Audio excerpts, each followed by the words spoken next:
যুবক বন্ধু, তোমাকে বদলাইতেই হবে, ফিরতেই হবে। দুনিয়ার নিরাপত্তা আল্লাহর গোলামির মধ্যে, আখিরাতের নিরাপত্তা আল্লাহর গোলামির মধ্যে। ইন্নাদ দারাল আখিরাতা লাহিয়াল হায়াওয়ান, আল্লাহ বলে আখিরাতের যে ঘর, জান্নাতের ঘর, সেটাই কেবল বেঁচে থাকা, সেটাই কেবল জীবন। লাউ কানু ইয়ালামুন, যদি তোমার এই জ্ঞানটা হতো। আল্লাহ বলছে তুমি যদি এই জ্ঞানটা অর্জন করতে, এই জ্ঞানটা যদি তোমার হতো যে দুনিয়া তামাশা, দুনিয়া খেলনা আর আখিরাত হলো আসল, তাহলেই ভালো হতো। কিন্তু সবই তো জানলা, কিন্তু এই কথাটা শুধু জ্ঞান অর্জন করতে পারলাম। ইয়ালামুনা যাহিরাম মিনাল হায়াতিদ দুনিয়া, আল্লাহ বলে দুনিয়ার বাহ্যিক দিক, বাহ্যিক পিঠ, মাটির উপরের এই পিঠ, এটা তো খুব সুন্দর বুঝলা বান্দা, কিন্তু ওয়াহুম আনিল আখিরাতে হুম গাফিলুন, আখিরাতের ব্যাপারে তো একদম গাফিল হয়ে গেল। ওইটা তো বুঝলাম।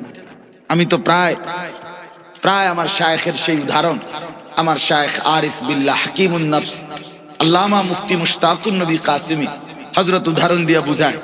এই যে আপনাদের দেখেন 8 দিন ব্যাপী তাফসীরুল কোরআন মাহফিলের এই পৃষ্ঠাটা, এটা রঙিন 4 কালার ডিজাইনেবল।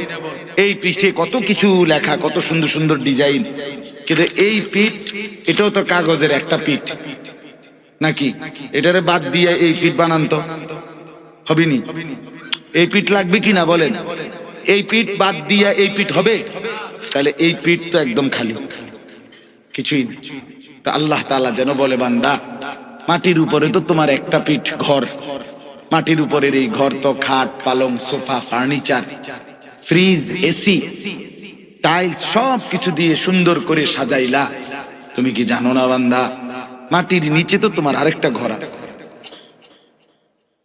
সেই ঘরটা, ওইটা দেখি একদম খালি, ওইটাতে দেখি কিচ্ছু নাই। তোমার সেই কবর নামের ঘর, সেটার কি হাল? চলো, ওইটাও তো তোমারই ঘর। এ ঘর যদি সাজে সোফা দিয়ে, খাট পালং দিয়ে, তো তোমার মাটির নিচের কবরের সেই ঘর, সেটাকে সাজাইতে হবে সেজদা দিয়ে, আল্লাহর জিকির, কোরআনুল কারীমের তেলাওয়াত, আল্লাহর গোলামি দিয়ে। সেটা তো খালি ফেলে দিলাম, ওই ঘর তো একদম খালি। প্রতিদিন কবর চিৎকার করে ডেকে ডেকে বলে, প্রতিটা কবর মানুষকে ডেকে বলে, আনা বাইতুদ দুধ, দুনিয়াবাসী আমি পোকামাকড়ের ঘর, আমি পোকামাকড়ের ঘর। আনা বাইতুল ওয়াহদা, জগৎবাসী আমি একাকী ঘর, যে ঘরে কেউ থাকবে না। আনা বাইতুল গুরবা, কবর বলে আমি অপরিচিত ঘর। দুনিয়ার যেই কোনো মানুষ এক ঘর আরেক ঘরে গেল, মোটামুটি বুঝে ঘরের আইটেম, কিন্তু এই ঘরে আসিয়া কিচ্ছু বুঝবে। প্লাস্টিকের দরজা, এটা দেখলে যেই কোনো বাসায় গিয়া বোঝা যায় যে এটাই বাথরুম। এটা আন্দাজ আছে প্রত্যেক মানুষের, যে দরজা এটা দেখলে আন্দাজ করে এটাই বাথরুমের দরজা, ঠিক কিনা বলেন না কেন? সোফাওয়ালার রুমটা দেখলেই সে বুঝে এটাই ড্রয়িং রুম, ঠিক না কথাটা? ভিতরের এটা দেখলে কোনা দিয়া, এটা দেখলে বুঝে এটাই মনে কিচেন রুম। তাহলে মানুষ বুঝতে পারে নিজের ঘর অন্য ঘরও আন্দাজ করে। কিন্তু কবর বলে আনা বাইতুল গুরবা, আমি অপরিচিত ঘর, আমার এই ঘরের সাথে দুনিয়ার কোনো ঘর মিলাইতে পারবে না। এই জন্য বাপ, আমিও আপনিও, আমরা সবাই ইনশাআল্লাহ পরিবর্তনের মানসিকতা নিয়ে বাকি সমস্ত বয়ান শুনবো ইনশাআল্লাহ। বলেন ইনশাআল্লাহ। আমরা যেন বদলে যাই, ফিকির করতে, ফিকির করেন, ফিকির করেন, প্রত্যেকের বদলানো দরকার। বিজয়ের 53 বছর, স্বাধীনতার 53 বছর, 53 বছরে আরেকবার ইনসাফের সাথে হিসাব করেন আমার প্রজন্মের কি হালাত। 53 বছর বিজয়ের হিসাবে আমরা আরেকবার হিসাব করি, আমাদের প্রজন্ম 20 বছর, 16 বছর, 18 বছর, 25 বছরের আমাদের এই নতুন প্রজন্ম, তাদের জিন্দেগির হালাত কি, তাদের দিন কাটে কিভাবে, রাত কাটে কিভাবে, এটাও তো দেখা দরকার। প্রজন্মের হালাত কি?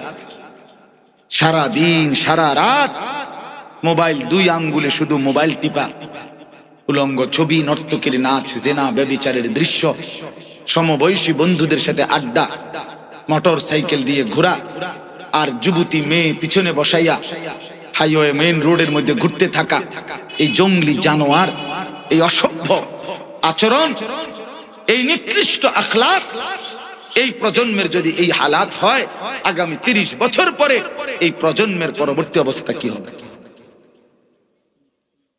বলেন বলেন। এই জন্য 53 বছর বিজয়ের এটাও হিসাব করা দরকার, এটাও হিসাব। মাত্র 53 বছর বয়সী একটি দেশের প্রজন্মের হালাত যদি হয় এই যে দিনের পর দিন, বছরের পর বছর এক ওয়াক্ত নামাজ পড়ে না, আল্লাহ চিনে না, আখিরাত চিনে না, পরকাল চিনে না, নিজের কর্তব্য বুঝে না, তাহলে আগামী 30 বছরের মাথায় কোথায় গিয়ে দাঁড়াবে? অসভ্যতা কোথায় পৌঁছে? আমাদের বোনদের বেপরদিগি এরপরে কোথায় গিয়ে নামবে? বলেন। আমার মাদের, আমার বোনদের অসভ্যতা, নোংরামি, বেহায়াপনা আর কোথায় গিয়ে নামবে? আর তো এরপরে কোথায় গিয়ে পৌঁছে আপনি ভাবেন? এত মসজিদ, এত মাদ্রাসা, এত ওয়াজ, এত নসিহতের ভেতর দিয়ে হালাত কি আমাদের? ফজরের নামাজের মুসল্লি কোথায়? ফজরের নামাজের মুসল্লি কোথায়? 5 ওয়াক্ত নামাজের মুসল্লি কোথায়? টুপিওয়ালা কয়জন, টুপি ছাড়া কয়জন? দাড়িওয়ালা কয়জন, দাড়ি ছাড়া কয়জন? হালাল উপার্জনকারী কয়জন, হারাম উপার্জনকারী কয়জন? সম্পদ নিয়ে কারাকারি, দুনিয়া নিয়ে কারাকারি, ক্ষমতা নিয়ে কারাকারি, এটা করছি কয়জন? আর আখিরাত নিয়ে হাতছানি, এটা করছি কয়জন? হিসাব করেন, সবকিছুর হিসাব করেন। 53 বছরে সবকিছুর হিসাব মিলান। এই জন্য আমি প্রত্যেকের কাছে অনুরোধ করছি, বিজয়ের এই ক্ষণে আমরাও প্রত্যেকে ভাবা উচিত, ভাবা উচিত। 1947 সনে ব্রিটিশ যখন এই উপমহাদেশ থেকে চলে যায়, 47 ইংরেজিতে, তখন এটা সবাই জানে, সবাই জানে এই কথা। ব্রিটিশ চলে যাওয়ার সময় এই উপমহাদেশকে 2টা ভাগ করে দিছিল, এক ভাগ হিন্দুস্তান, এক ভাগ পাকিস্তান। এই হিন্দুস্তান আর পাকিস্তানের এই বিভক্তি, এটা ধর্মের ভিত্তিতে ভাগ হয়েছে, দলের ভিত্তিতে না। সংখ্যাগরিষ্ঠ মুসলমান একদিকে, সংখ্যাগরিষ্ঠ হিন্দু আরেক দিকে, এই ভিত্তিতে, ধর্মের ভিত্তিতে এই উপমহাদেশকে বিভক্ত করে দিছে। লর্ড মাউন্ট ব্যাটেন সর্বশেষ ভাইসরয় ব্রিটিশের ছিলেন, সে যাওয়ার সময় এটা করে দিয়ে গেছে। র্যাডক্লিফ, এই ইংল্যান্ডের আইনজীবী, সেই উপমহাদেশকে এই মানচিত্র বিভক্ত করে দিয়ে গেছে। তাইলে এরপরে পশ্চিম পাকিস্তান, পূর্ব পাকিস্তান, এইটা মিলে এই সংখ্যাগরিষ্ঠ মুসলমান। এরপরের 71, এরপরের মুক্তিযুদ্ধ, এটা সরাসরি শুধুই কেবল জালেম আর মজলুমের যুদ্ধ। এক পক্ষ জুলুম করছে, আরেক পক্ষ নির্যাতিত হয়েছে, এটা ছিল হিসাব। কিন্তু আমি গতকালকে সিলেট ছিলাম, গতকাল 16 ডিসেম্বরের দিন আমার মাহফিল ছিল সিলেট।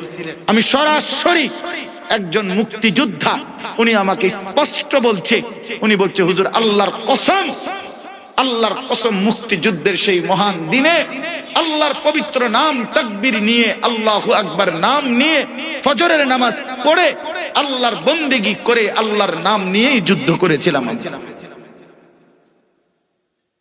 এদেশে ইসলাম অপরিচিত না, আল্লাহর কোরআন অপরিচিত না, রাসূলুল্লাহ সাল্লাল্লাহু আলাইহি ওয়াসাল্লামের অপরিচিত না। মুক্তিযুদ্ধের চেতনা বলেন, আর অসাম্প্রদায়িক চেতনা বলেন, আর যাই বলেন, সবকিছুর পরতে পরতে, এ মাটির ইঞ্চি ইঞ্চিতে আল্লাহর কোরআন, রাসূলের সুন্নাহ, ইসলামের পবিত্র চিহ্ন লুকায়িত আছে এখানে। এটাকে অস্বীকার করে, ইসলামকে বাদ দিয়ে, কোরআনকে বাদ দিয়ে, রাসূলুল্লাহর হাদিসকে বাদ দিয়ে, উলামায়ে কেরামের কুরবানিকে বাদ দিয়ে, আযানকে বাদ দিয়ে, তেলাওয়াতকে বাদ দিয়ে এই উপমহাদেশের ইতিহাস রচিত হবে না, হবে না, হবে না। আমি কোনোদিনও, কোনোদিনও হবে না। ইসলাম ভুলে গেলে হবে না প্রজন্ম। আমার যুবক বন্ধু, বেঈমান তোমারে সুখ দিবে না। আমি, আমার নাম আনিসুর রহমান, মনে রাখো বন্ধুর কথা। এই বন্ধু বললাম, ইসলামকে ত্যাগ করে সুখ মিলবে না। কার মতো চুল সাজাইছো, ওই বেঈমান তোমারে চেনে না,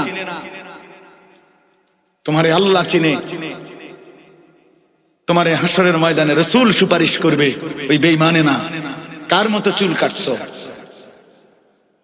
হ্যাঁ, 10 বছরে কোনোদিন মনে পড়লো না আমার রাসূল কিভাবে চুল কাটতেন? 10 বছরে কোনোদিন মনে পড়লো না কত জামা, কত প্যান্ট, কত শার্ট, কত গেঞ্জি বদলাইলেন?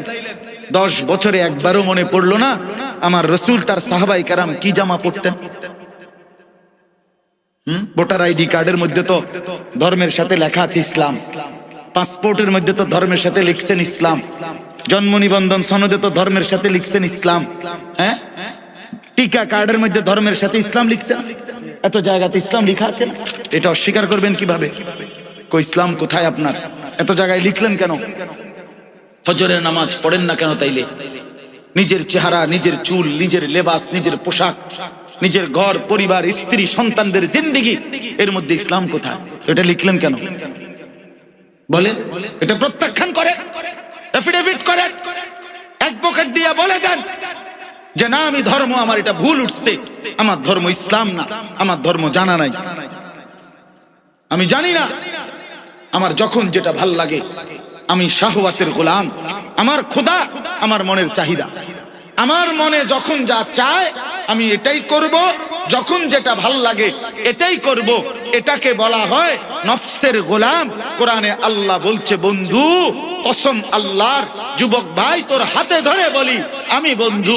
আল্লাহ বলছে নবীকে, বন্ধু মনের চাহিদা মতো যে চলে সে তার চাহিদাকে খোদা বানায়। আর এই লোকটা আপনি যদি মনে করেন কিছু শুনে, কিছু দেখে, কিছু বুঝে, না না, আল্লাহ বলে মনের ইচ্ছা মতো যে চলে সে আর কিছু নয়, আর কিছু নয়, আর কিছু নয়, শুধুই জানোয়ার, শুধুই জানোয়ার, শুধুই জানোয়ার। বেটা কোরআনে আল্লাহ বলছে, আরাআইতা মান ইত্তাখাযা ইলাহাহু হাওয়াহু আফাআনতা তাকুনু আলাইহি ওয়াকিলা আম তাহসাবু আন্না আকসারাহুম ইয়াসমাউনা আও ইয়াকিলুন ইনহুম ইল্লা কাল আনআম। নফি ইস্তিসনার অর্থ এভাবেই হবে, এরা আর কিছু নয়, আর কিছু নয়। এটা আরবি গ্রামারের নিয়ম হিসাবে অর্থ এভাবেই হবে যে আর কিছু নয়, শুধুই জানোয়ার, শুধুই জানোয়ার। আনআম চতুষ্পদ জন্তু। ছেলেরা আমার, বাপ আমার, আপনার স্ত্রী কি রঙে সাজাইলেন, আপনার ছেলেটাকে কি রঙে সাজাইলেন, আপনার মেয়েটাকে কি রঙে সাজাইলেন, খাট পালং আর সোফা এতটা যত্ন নিয়ে বানাইলেন, স্ত্রী সন্তানটাকে এতটা অযত্নে ফেলে দিলেন কেন বলেন? বলেন মিয়া। আমরা 5 ভাই 3 বোন ছিলাম, আছি। বাপ আমার 43 বছর এক মসজিদে ইমামতি করছে, এক মসজিদে। প্রাইমারি স্কুলের মাস্টার ছিল। 5 ভাই 3 বোনকে দিন শিখাইছে, আল্লাহর কোরআন শিখাইছে। 2015 সালে আব্বা ইন্তেকাল করছে। তো ইন্তেকালের পূর্বে ঘরেই শোয়া ছিল। আব্বার ডায়াবেটিস ছিল মারাত্মক, কিডনি ড্যামেজ ছিল, ডায়ালাইসিস করতে হইতো। তো আব্বারে এরকম শোয়া। আমরা তখন 5 ভাই 3 বোন, এই 8 জন ভাই বোনের ছেলে মেয়ে মিল্লা মোট 25 জন। তখন আব্বার চারদিকে আমরা কোরআন শরীফ পড়তেছিলাম। এই অবস্থায় আমার আব্বার রুহু কবজ হয়েছে। আমি মারে বলছিলাম, মা আপনি কাঁদেন না, একটু পরে কবরে আমার আব্বারে যদি ফেরেশতা মুনকার নাকির প্রশ্ন করে, মান রব্বুক, তোমার রব কে? নিশ্চিত আমার আব্বা বলবে ফেরেশতা। বংশের 25 জনকে রবের কোরআন পড়া রাইখাই তো আসছি বেটা, রব চিনব না কেন? রব কেন চিনব না? রব চিনেছি বলেই তো আমার বংশের 25 জন রবের কালাম পড়তেছে। দেখো না, 8 শতক জায়গা সিরিফ কুমিল্লা শহরে, 8 শতক জায়গা, মানে 8 শতক বোঝেন তো, এটা পুরোটা লইয়া নাকি?